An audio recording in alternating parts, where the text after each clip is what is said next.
ಇದು ಶಿಕ್ಷಕರು ಆಗಮಿಸುವುದು ತುಂಬಾ ಖುಷಿಯನ್ನ ನೀಡ್ತಾ ಇದೆ.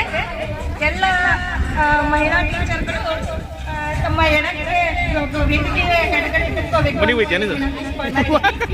ಹಾಗೂ ಎಲ್ಲ ಈ ಕಡೆ ಬಲಗಡೆ ಕುತ್ಕೋಬೇಕು ಅಂತ ಹೇಳ್ತಿದ್ದೀನಿ. ಹಾಗೂ ಈ ಸಭೆಯ ಅಧ್ಯಕ್ಷರು ಮತ್ತು ಈ ಸಭೆಯ ಮುಖ್ಯ ಅತಿಥಿಗಳು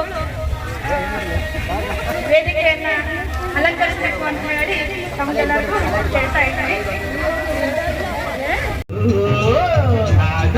ಬಾಳೆಯಂತೆ ಹಲಸಿನಂತೆ ದಾಳಿಂಬೆಯಂತೆ ನಾವು